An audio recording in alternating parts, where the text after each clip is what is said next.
Welcome to the Sellernomics podcast, where we share valuable tips and information in the Amazon and e-commerce space.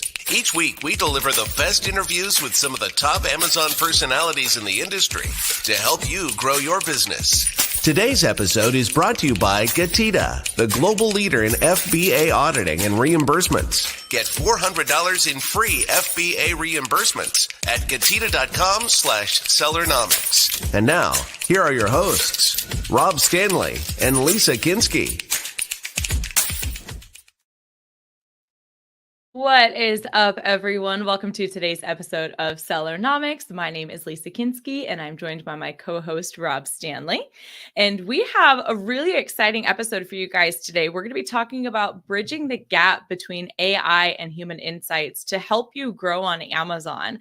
I mean, it's obvious, right? AI has been such a huge topic of conversation lately, but I think we even just had this conversation with John Tilley where folks have a really difficult time kind of using AI as a tool versus just depending on it entirely or not using it at all, right? They're kind of an all or nothing mentality. And we want to talk today about how to bridge the gap between the two to ultimately help you grow on the Amazon marketplace. So to do that, we have two wonderful guests with us. We have Andri Sadlak and Matt Kostan from Product Pinion, and we're going to bring them on stage right now. Gentlemen, how are you? Hey. What's going on, guys? Good. Thanks for having us. Amazing, yeah. Excited to be here. Very excited to have you guys on. So I guess first question is, outside of kind of the all or nothing approach to it, what are some of the most common challenges that Amazon sellers face when working with AI today?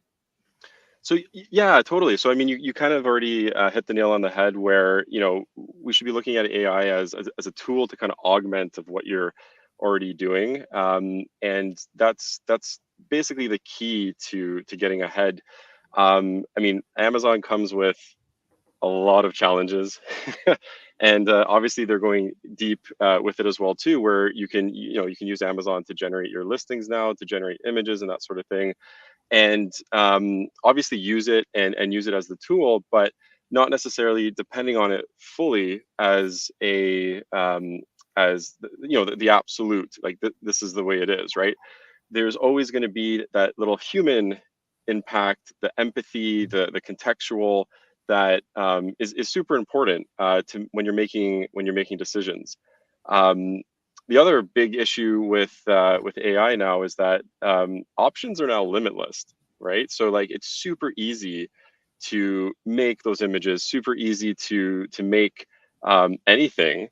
And I feel what's going to come with that as well too. Consumers' expectations are going to be higher, knowing that anything is in terms of like creative, like anything can be done. So that's a few the main kind of thinking around some of the challenges. Another one that I see today quite often is, there's a lot of tools out there to help you write listings, and they're fantastic. But if it's kind of like with keyword research, right? Like everyone starts doing keyword research, and there's certain criteria to get the proper keywords, to figure out products and that sort of thing. But then that's what everybody starts doing, right? So if everyone's doing the same thing, you kind of blend in. And the name of the game for not just Amazon, but like anything marketing wise is like pattern interruption. Like how do you stand out? How do you do things differently? So when you're using these AI tools to write the listings, do it by all means. Like you're going to be behind if you're not doing it. But then also know that there is some sort of like add a little extra to it so that you stand out. And just as an example of this, I was hiring recently and we had over 800, 900 applications. And part of the application process is like some free form stuff. So even before I get to looking at the CV, whatever it is, I'm looking at your free form answer. And I'm not opposed to someone using ChatGPT to do those free form answers. In fact, I like it. That's good. It means, you're on the ball. But when you're skimming through those, you can kind of get a feeling for how many of those just kind of like more or less copied and pasted? You can kind of understand that the written form was done by ChatGPT, right? And then immediately in my head, after going through all these, it's like, oh, you're an automatic, I'm not gonna move forward with that, because like if you didn't take the time, energy, and effort to do something to stand out, to be a little bit different, then I'm just gonna pass it. And I think that's going to eventually happen with Amazon as well too. All of these listings, they all look too perfect, too over optimized, that sort of thing. And we really need that human element, and we have some strategies like working with product opinion, obviously, that we can share later about like how to stand out and how to do just that. So yeah, that's the not so short answer, I guess, to that, that question. Brilliantly said, Matt. The only thing to add is like big picture thinking. In the age of AI, it will become extremely important to be able to stand out, authentically human when you deal with humans, because we still sell to humans. Humans are still making decisions, not ChatGPT what you're buying when you look at the listing. So it's important to remember that that's how we stand out. You need to be authentic and just build on top of it. AI is the base now. Now the next step is how do you become human at scale? Yeah, absolutely. It's funny, Matt, that you brought up that whole thing with interviewing, because I've been reading articles about some of these college professors giving assignments and putting little things in the assignment. So if people are just copying and pasting in ChatGPT to get the answer, it'll actually not quite mess it up, but it ends up generating something that they can tell pretty quickly it was generated. But pivoting away from that real quick, I want to know like kind of what unique insights do humans bring, meaning to like, Amazon selling or Amazon listings that AI can't replicate? I mean, you kind of covered a little bit, but what specifically? Yeah, so anything to do with human psychology, AI is still learning, but it's ingrained in us. So for example, if you look at images, because a lot of marketing on Amazon is images, when you see lifestyle photos, we're automatically drawn to attention of the eyes of the person on the picture. So if the eyes are looking at you, you tend to stop and look back because someone's looking at you, right? Same if the eyes are looking at the product, you tend to look wherever that person is looking at to pay attention to what they are looking at, right? So small things like that, they can be compounded if you apply them systematically throughout the brand, and you can show your brand as someone who cares about the problems you're trying to solve for the people. So say for the main image, the more human element you put into it, the more pattern interrupted the shopper will be when they see it, because they'll look at something that's familiar and that communicates with them back, right? Now, the other low-hanging fruit in that regard is main keywords. So going back to the data approach, keyword research, which is half of the game on Amazon, very often if you just put the main keyword on the main image, so whatever people are searching for, and people are scrolling through the results, they see the main image somewhere on the package, for example, and they're like, oh, yeah, I was looking for this spatula. It says the spatula I'm looking for. I'm stopped, I'm clicking on it. So small cues like that, AI is still learning, but we already know that it works. Yeah. I was going to add something quick to that too. Like, I mean, the biggest thing is also like emotion, right? Like AI doesn't, I mean, obviously it can be trained as well as you can train it, but getting insights from a person where you can actually hear them and they're like, hey, this is crap, right? This is terrible versus, this is terrible. There's a very different nuance to the words behind when someone's actually speaking versus just what's written necessarily. So that nuance in some cases can make all of the difference when you're getting feedback and getting insights. I want to bring a psychologist on the show to talk to us about the importance of human connection and body language and tonality and things like that.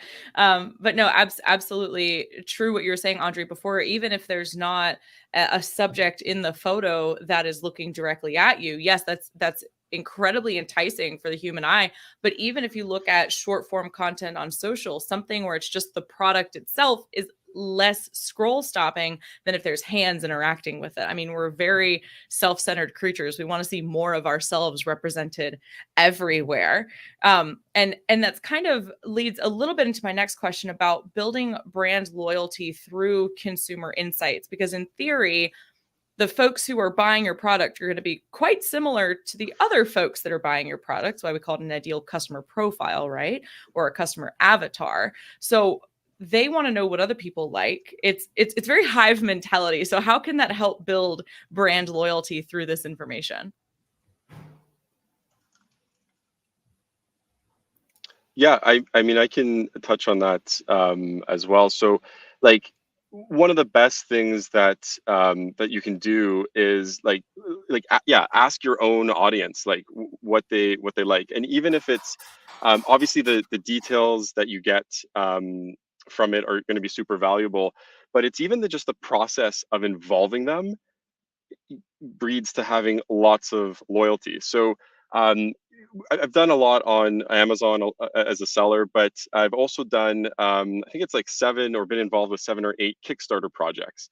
And Kickstarter is phenomenal because you're basically building the product with the feedback of the people that are backing it. So you're getting that instant, whatever idea, whatever you have, you put forward, and you're getting the feedback live. And most of the time, you haven't even manufactured the thing yet. And there was a one that I've done where like the whole product design basically changed based on the feedback I was getting from consumers. So so essentially involving your audience for insights is actually like if you're not doing it, it's like one of the biggest levers you can do to build that loyalty, because now they feel like they're a part of the brand. And any way, shape, or any time that you have another product launch, you have whatever it is, because they feel so connected to you, they're going to be that much more likely to buy it, help you rank it when you launch it on Amazon, and do all the things that you want somebody to do, because they feel like they're a part of your team. And a great way to do that, like I said, is just having them involved. And even if you don't necessarily need the insights, right, it makes sense. It's an easy excuse to email somebody versus sending, a lot of email marketing is an interesting, I mean, it's a whole thing on its own, but a lot of brands, they send the emails to, hey, here's the newsletter, here's what we're doing, here's the sale, buy. It's very rare for a brand to send an email being like, hey, we're looking into doing these patterns or these designs, or this is our next few ideas of products that we're thinking about making for you. What do you think? And that's super powerful, because getting that email is so much more relationship building than it is, hey, buy for me, right? So yeah, I think that's a big missed opportunity that not a lot of Amazon sellers do and should. 100%. Yeah, absolutely. I'd love to add to that, Rob, go ahead. if you don't mind. Go ahead. From my own experience, first of all, the subject line of the email that says "Your opinion matters" has one of the highest open rates. And speaking about that, with my first brand that I built a few years ago and exited in like late 2020, was in home decor, but travel-related home decor space. So I built my own Facebook community for travelers where I would get their opinions on things. The products I designed with the people in the community quickly became bestsellers, and then my competitors were just copying the design. Not understanding that design wasn't really mine either, because I actually just asked a myriad of questions throughout a period of time of designing the new products, and people who are my consumers just told me, hey, I like black versus white. I like, so say it's a scratch-off map. I like a list of flags of all the states I've been to on the bottom versus at the top, and stuff like that. And slowly but surely, they become co-authors of your design process and your brand building. And surprise, surprise, once you launch, they're happy to support you. You don't even need to give them crazy discounts or go into crazy giveaways or whatever else you're doing to launch, because people are waiting for that launch date because something they co-created is out there and they want to have it too. Andri, if I knew that the scratch off map behind me was your product, I'd pull it off the wall and give it as an example. If it's not Travelization brand, it's not mine. Oh, if you're looking for the best quality one, as long as they still manufacture in the same place, you want to look for Travelization. Okay. That will be what I gift to people from now on. I got this as a gift, but it has just that black frame. It's got the state flags on the bottom. It's one of my all-time favorite little travel accessories, we'll call it. But you gentlemen, we are going to take a quick break to hear a short message from our sponsor. But when we come back, we're going to dive a little bit more into exactly what we've been talking about here, bridging the gap between AI and human insights. We'll be back in just a second. Elevate your Amazon profits easily with Getida. We specialize in securing FBA Amazon profits that you didn't even know were there. Just visit Getida.com/Sellernomics to claim your offer. Don't miss out on your Amazon FBA refunds and maximize your profits with Getida. All right, y'all. So be sure to head over to getida.com/Sellernomics for that first 400 in FBA reimbursements free. We are back with Andre and Matt with Product Opinion. And we've been talking about kind of, I mean, it's going to be really exciting when we have an updated episode of Show Us What You've Got, right? Where you guys are able to walk us through the tool itself. We had done an older episode over 2 years ago with you, Matt. I wasn't even at Getida yet. That's how old this episode is. I feel like we were in like super beta too. Yeah. So it was like very, very, very early. So we're going to do an updated episode of that so we can really see the tool in action. But I think we can kind of start talking a little bit about Product Opinion now of, how are people kind of using your tool? What are they most common low-hanging fruits that folks are using tools like Product Opinion or even your tool specifically to get customer insights on to help update, upgrade, improve their listings? Yeah, totally. So I mean, there's a lot, but if I had to focus in on one thing, and I'm not the only one that says this, but obviously your main image is probably the 70-80% that drives everything else, because if you're not getting the clicks, there's no opportunity for conversion. So I would focus big on the main image. A lot of people will focus on A+ content and things in the listing, all important and all stuff that should be looked at. But if limited number of hours in the day, it's the main image that I'm going to be working on. And what I would do too, and no matter what software platform you're using, I mean, I'd say use some sort of consumer insights platform, because if you're not, you're going to be missing out. And one thing that I like doing is just take a screenshot of the search results for your main keyword. So for example, one of the brands that I had back in the day, it was a mosquito repellent product. So I look at mosquito repellent. It was a mosquito repellent bracelet. So I look at I type in mosquito repellent bracelet. I see on the search grid, all of these just have pictures of the bracelets all over the place. So then as an Amazon seller, as a marketer, your head should be like, so what most sellers do is like, oh, I got to do that too, right? It's almost, I got to copy it because I got to they're all doing that. They're very successful. I need to do that as well. And I think that's the opposite of what you should be thinking. Your thinking should be, what can I do differently? How can I do the opposite of what these guys are doing in order to stand out? So in that particular example, all of those bracelets were super colorful. They looked like a circus, which was actually one of the comments that we got when we did a opinion video for it. So made the conscious decision to make these bracelets a solid color, for example, and then also made the decision to actually put the bracelet on somebody's hand, have a finger with the thumbs up, and that was the main image. And then when you take a screenshot and you put that main image there with the thumbs up, it sticks out like a sore thumb, literally and figuratively. And that brand, ended up doing in 9 months, in about a year, over $1.2 million.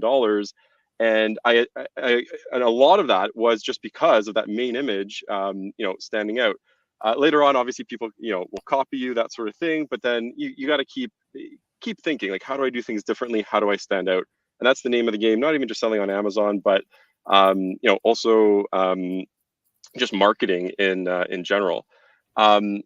Another one I can mention, and Andri has a really good example of this, is obviously Amazon has managed my experiments. So by all means, use it. But it takes a really long time to complete, right? So you're looking at 4 weeks, 5 weeks to get an answer. And what you can do with a tool like Product Opinion is do some high tempo testing. So do some sanity checks of what's worth testing and manage your experiments. Because sometimes if you wait for a manage my experiment thing to complete, you could actually lose a lot of money. And I know Andri has an example with that one as well, right? Yeah, happy to share. So recently, I managed a couple of brands. One is a 7-figure brand, one is an 8-figure brand. And recently for the 8-figure brand, our creative team uploaded a new image into the Amazon experiment. So Amazon's native A/B testing platform, which is a smart thing to do. Definitely do it. Never skip it. Very important. But what they didn't do beforehand is any type of quick tempo testing was not done. So it was basically an assumption of literally one person, that this new idea will most likely perform better.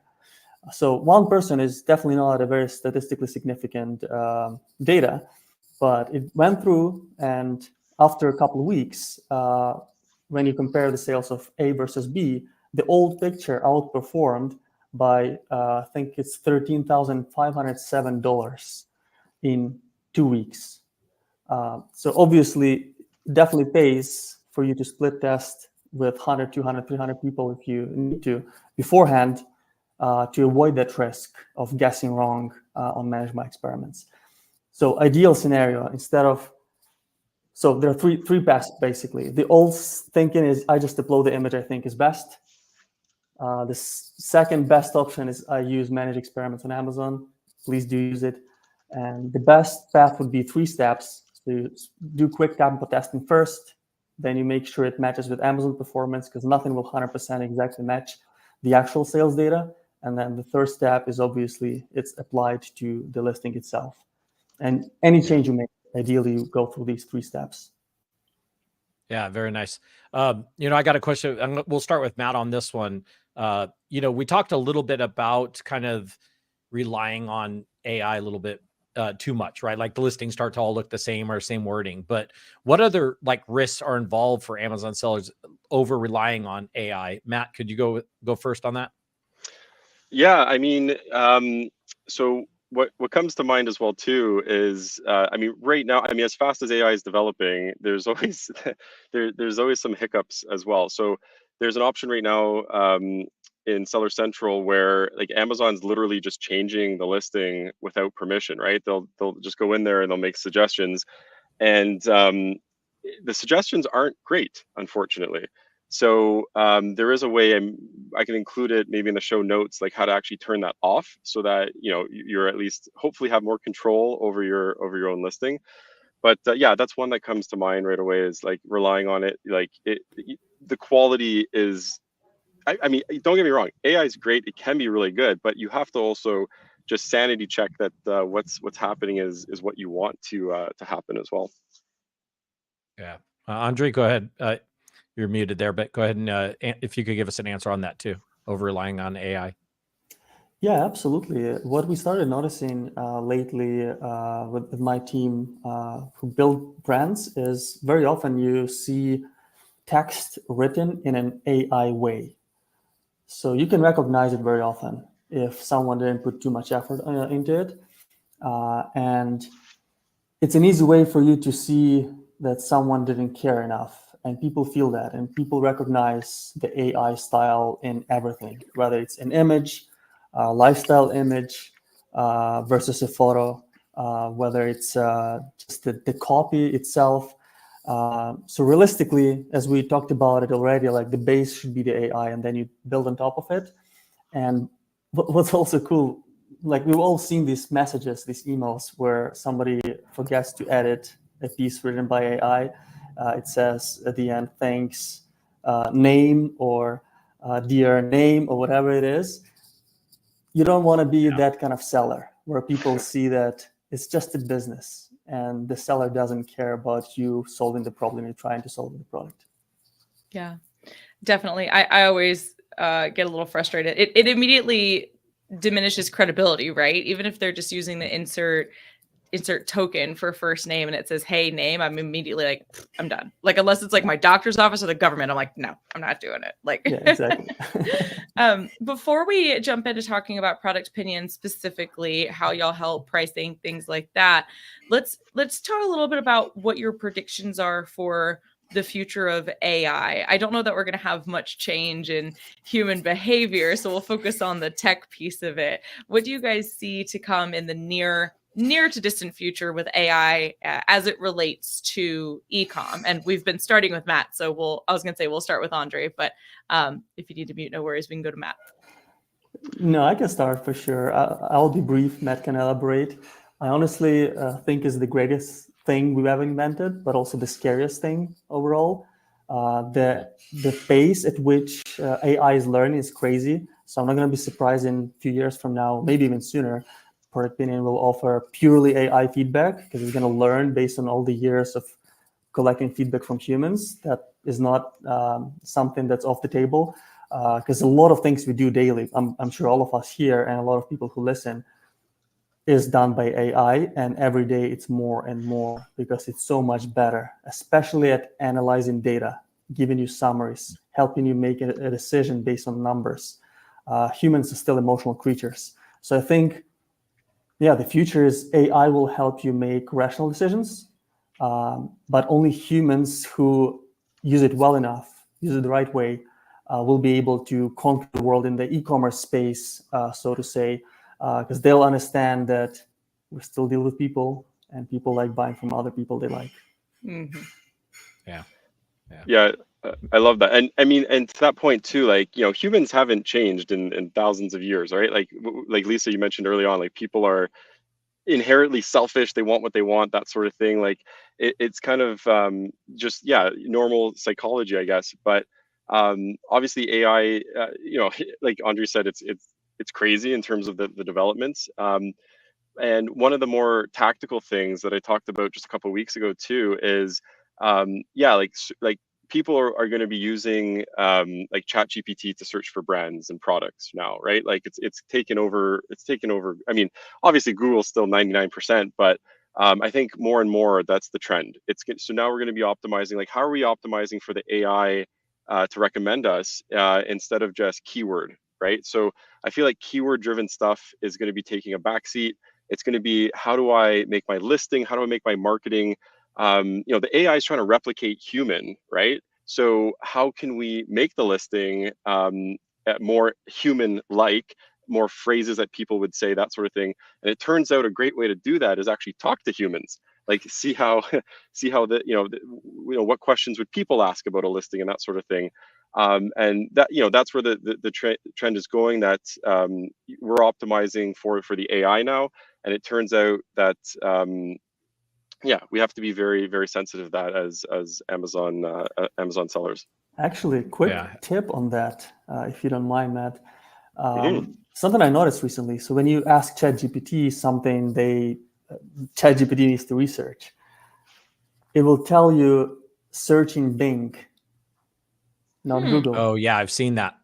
right? Yep. So Yeah. just It's something to actually keep in using mind. You Bing's want to optimize database. it for Bing nowadays if you want people to find you through ChatGPT. Yeah. Yeah. Interesting. Yeah, I've seen that when I've searched or put in certain search queries, it'll actually come up saying searching Bing, meaning their database. Matt, I want to throw over to you. Let's talk about Product Opinion. First of all, just give everybody kind of a brief of what Product Opinion is, and then also kind of what sets your platform, apart from others. Yeah, totally. So Product Opinion basically makes consumer insights super easy for Amazon sellers. One of the big differences that we have is that we are or were Amazon sellers as well too. So, you know, we're in the trenches. We're doing the same thing. So, you know, we really like to go out of our way to make sure that we're helping sellers, because we're basically building the software that we wanted when we were selling. There's a few things that we do differently. So one of the big ones is we have a big emphasis on what we call opinion videos, which is basically where you can actually watch people shop. So they'll actually review your product, they'll review a competitor's or even a search results, and out loud, their screen is being recorded and they're telling you how they feel. So earlier, and answering the questions that you set. So like earlier we talked about like, oh, this is crap versus like, this is crap. You get that contextual feedback, which can be all the difference when you're actually talking to people. Um, Something else that we do really well is what we call a search simulation, but it's actually a true search simulation. I don't think anyone has it yet, where we actually make a page that looks like Amazon. And one thing that you can do, for example, this came up recently where someone wanted to see if getting the climate pledge friendly badge is worthwhile. So we can create a mock-up pretending that you have that climate pledge friendly badge and see if it actually translates to clicks. Because getting that badge is not I don't know how much it is, but you have to pay for the certifications to get it, right? Some of the other things, like, I mean, there's a lot, but there's another thing, Opinion Ask. So we have something where you can just ask open-ended questions, kind of like a Google form, but actually get responses to it. You can also ask people like, how much would you pay for this, that sort of thing. So we have a price indicator as well. And another big one, which I think is unique, is we let you ask your own audience for free. So all the stuff we talked about before in regards to sending out a loyalty, hey, what do you think? I love your opinion on this, and building that brand loyalty, you can do that with us. And on top of that, you can also reward your own audience by sending them to Amazon with a coupon or something like that. So you can actually make money with your polls as well. So ask your own audience and be like, hey, as a token of appreciation for doing a poll, here's a 10% off or whatever it is. So that's a really cool feature that I use all the time in my my brand. And another one, actually, we have a lot of demographics. You can do over 100 different demographics. We don't charge anything extra when you're selecting advanced demographics, but we also have the option to actually create your own audience. So if you have a super niche, unique thing that you need people for, we can go out and actually find your people as well. So I think that's the majority of stuff that's different with us. Nice. That's awesome. Andre, could you maybe share with us a little bit about who would be a best fit user for Product Opinion and what your pricing looks like? You had mentioned that you don't charge folks to survey their own audiences, but what about using yours? That's true. Yeah. So for polling your own audience, it's free of charge. When you use our audience, obviously we have to filter them, and people get paid for providing that brutally honest feedback. And we have 3 plans. One is a starter plan, starts at $57 a month. Then brand plan, $97 a month. And agency plan, which, if I remember correctly, is around $1,000 a month. Obviously, the brand plan is the most popular, so most people pay $100 per month. But that already includes the credits you would need for at least a couple tests or something like that, right? So it's not just paying to be in a club of Product Opinion users. You get the resources to poll. And it also includes video testing credits, something Matt was talking about, where I find that to be extremely useful, especially in the beginning of your journey or in the beginning of your optimization project, because very often we just don't know what we don't know. And those videos can tell you, hey, this looks weird. Oh, I wonder what this tastes like. Oh, if this actually included the certificate that it's actually a legit whatever formula, I would be convinced. And then you get these insights, and you know what could be split tested, whether it's with your own audience for free or with our audience that you pay for. And obviously, whatever is allocated in the monthly subscription is not enough, because some people go crazy with testing, like I definitely do. Then you can buy extra credits, and we're still priced better than any other competition on the market. That's awesome. So this level of customization, goodness gracious, to the tool. So that is awesome. If y'all are interested in learning more about Product Opinion, you can visit their website, productopinion.com. It's spelled like product opinion without the O. So productopinion.com. If you have any questions for Andre specifically, you can email him at Andri, ANDRI, @productopinion.com, or reach out to Matt at productopinion.com. That's Matt with 2 T's.